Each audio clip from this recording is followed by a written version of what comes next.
નમસ્કાર ખેડૂત મિત્રો, જયશ્રી ખોડલ એગ્રો યુટ્યુબ ચેનલમાં તમારા બધાનું હાર્દિક સ્વાગત છે કે જ્યાં આપણને ખેતીને લગતી અલગ અલગ માહિતી મળી રહેશે, ખેતીને લગતું બહુ સારું એવું માર્ગદર્શન પણ મળી રહેશે.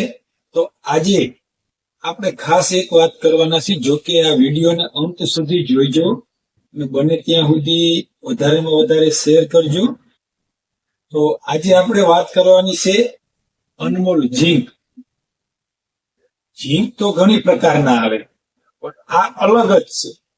દાણેદાર ઝીંક, પાવડર ફોર્મમાં ઝીંક આવે છે. આ દાણેદાર ઝીંક કે એસપી, યુરિયા, ડીએપી કોઈ પણ પાકની અંદર તમારે નાખવું હોય તો ભેળવવામાં બહુ સરળ રહેશે.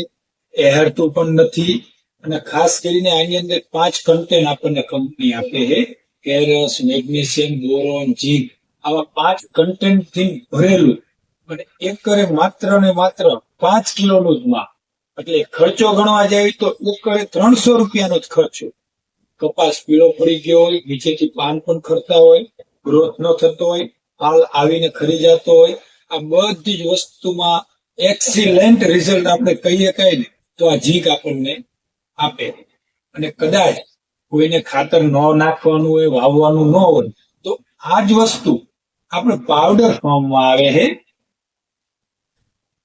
કે એની અંદર ઝીંક, ફેરસ, કેલ્શિયમ, બોરોન, મેગ્નેશિયમ આ બધા જ તત્વો આની અંદર પણ આવે છે. તો કોઈ પણ આપણે દવા છાંટતા હોય કોઈ પણ રોગની, તો એની અંદર 25 ગ્રામ લેખે આનો પણ આપણે ઉપયોગ કરી શકવી, જેથી કરીને આપણા પ્રોડક્શનમાં વધારો થાય.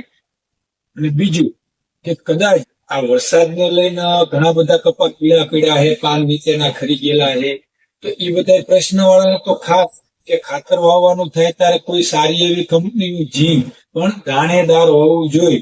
કારણ કે બીજું રહ્યું એ તમારે હેરવાના ની બધા પ્રશ્ન રહેવાના છે. તો દાણેદાર ઝીંક લેવાનું, 5 કિલો પર એકરે ઝીંકનું માપ, અને કોઈ પણ ખાતરનું જે રીતે કંપનીના કહેવા મુજબનું માપ એ ખાતર વાપરજો.